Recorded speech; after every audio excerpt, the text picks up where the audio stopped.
Good afternoon, madam. We are Group 7, and this is our presentation. My name is Angeline, and I will be doing the summary for our presentation. So, the movie that we have chosen for our presentation is Big Hero 6. It is a movie directed by Don Hall and Chris Williams in 2014. So, let's start with the basis of the story. Let's go to the main characters first.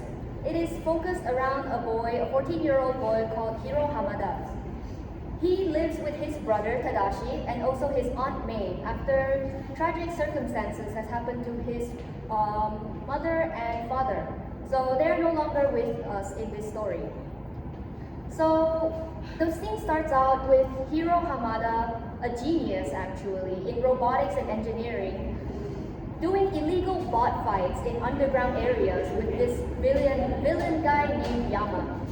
He wins the robot fight and wins a lot of money, but he gets in trouble with Yama because, well, it's an underground fight. But his brother Tadashi swoops in and saves him and brings him home. But unfortunately, he couldn't finish that mission as he gets arrested by the police, and all of them go into a holding cell for a while. Their Aunt May comes to save them from the cell, and they go home together.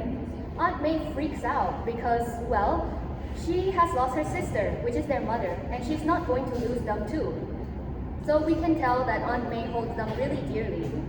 Moving on with the story, we get to know that Hiro Hamada doesn't have any schooling opportunities for now.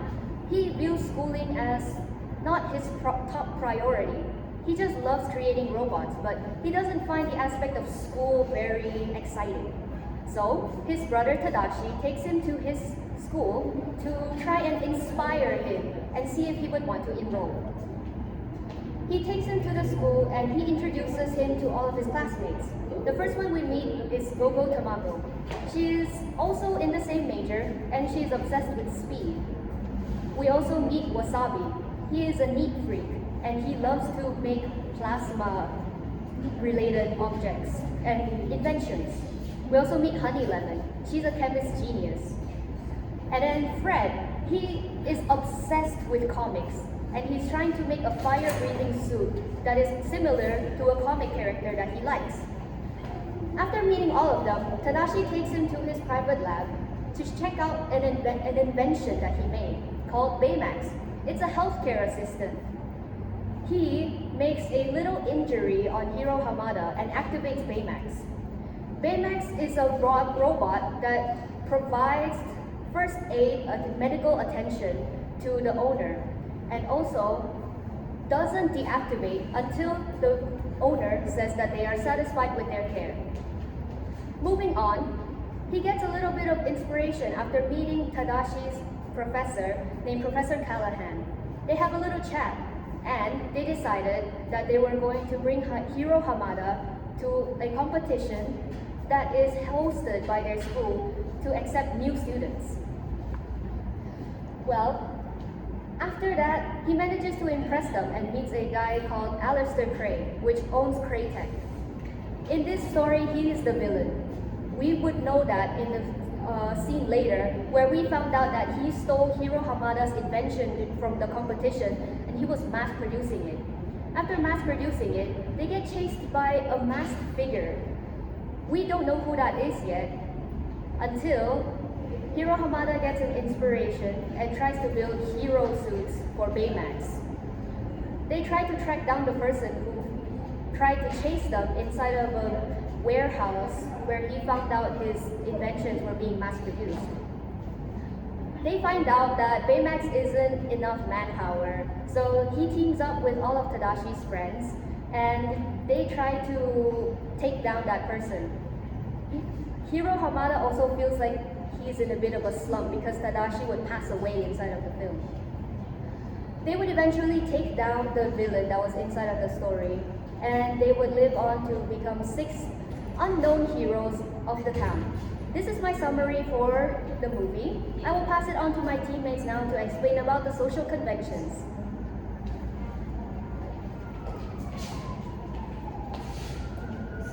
So, hi, my name is Marisa.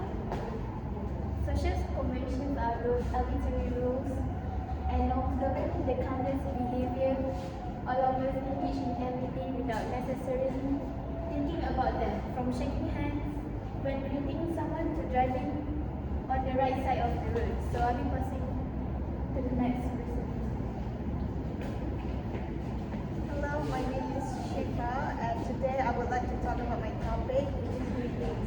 So as we can see, greetings is a friendly word, phrase, or physical action that is used to acknowledge someone by saying hello to welcome them in a polite manner.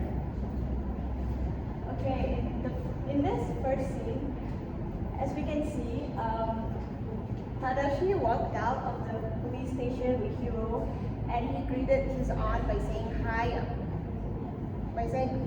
to her. And hi is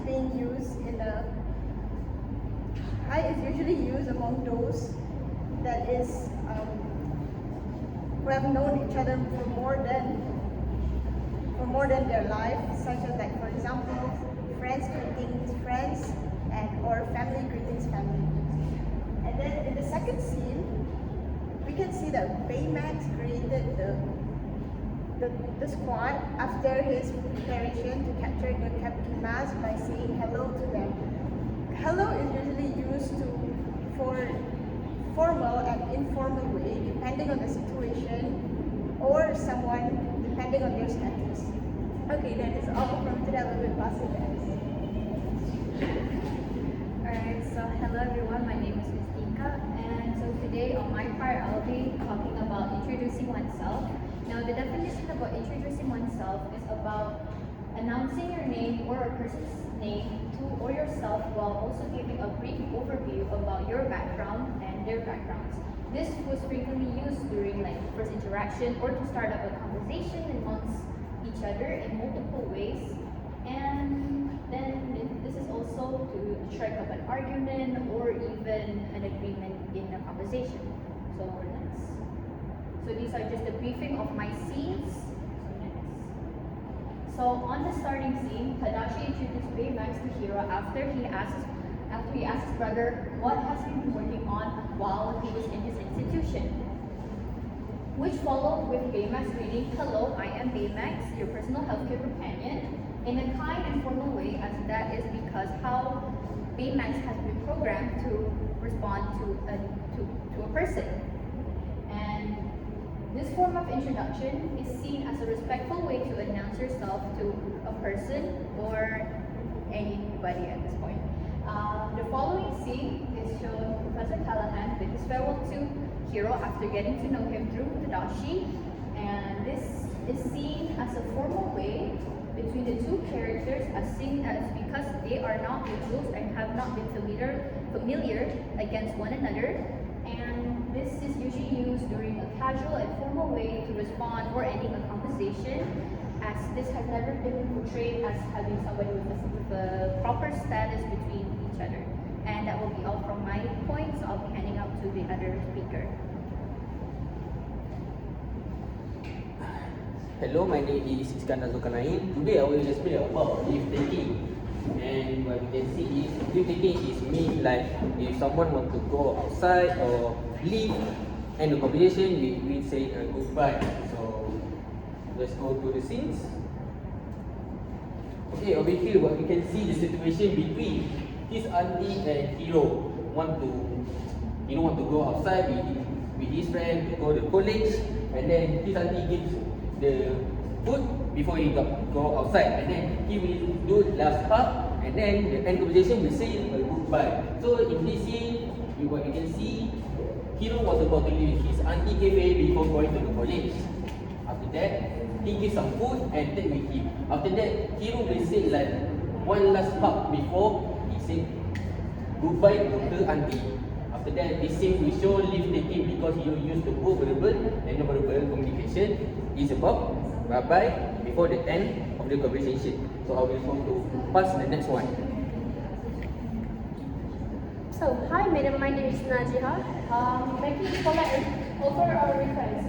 So, basically, we make an offer or invitation when we are willing to do something for someone, because we want to be polite or helpful, and offer can be accepted or rejected. Other than that, a request is when we ask someone for something. Since we are asking someone help, it is important to be polite. So, for my scene, in that scene, hero want to join the robot fight and wish to fight against a guy named Yama. That guy. Furthermore, hero bravely asked him for a chance by saying, "Can I try?" So,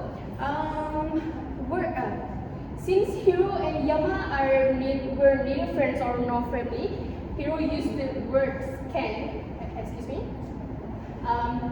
which was informal. So, other than words "can,"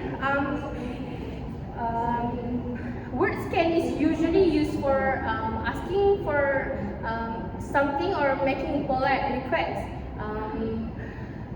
But in informal way. Other than that, we can use could I, may I, will you mind if I. As an example, like madam, may I get more marks, please? Something like that. So for the picture two, making a polite offer. In that scene, Professor Callahan went inside the room and asked Hiro for his microbots by saying, "May I?" So that's one of making polite offer. He used the words "may" because it was formal way to make a polite offer. Since Professor Callahan and Professor Callahan is Hiro's teacher. So we also can use "do you want" to make a polite offer. Would you like? For example, the situation is madam making a polite offer to me by saying, "Will you?" Sorry, madam. Like madam making polite offer to me by saying, "Would you like to get more extra marks?" And I will absolutely say yes. So I will pass to the next person. Thank you. So good afternoon. I'm Darshni Belisami. So for my part, I will be explaining the social convention of asking for and giving information. So basically, this is about communicating with others by asking questions to get information and providing answer or detail to share information. So now let's look at the first scene, where Baymax asks Hiro, "Are you going to look my healthcare chip?" And Hiro said, "Yes, open." So they had a friendly relationship because Baymax was Hiro's healthcare companion, and the language was direct and informal. Baymax used a simple question, so this makes the conversation sound more casual and comfortable between them.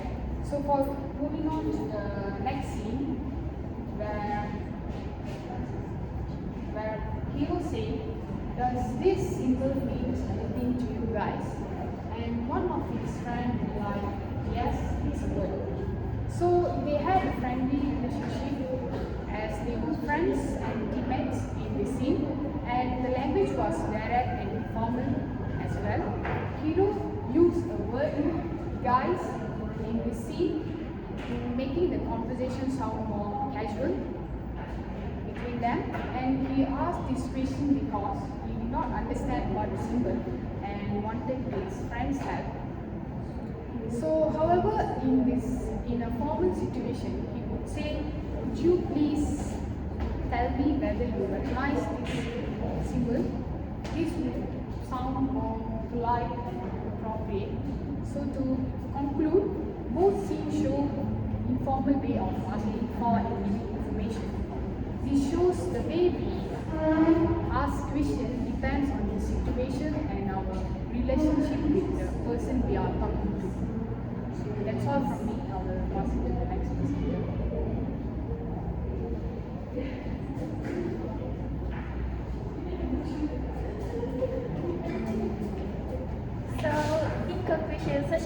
emotions are a very important part of our life, as we seen from the movie we chose, Big Hero 6.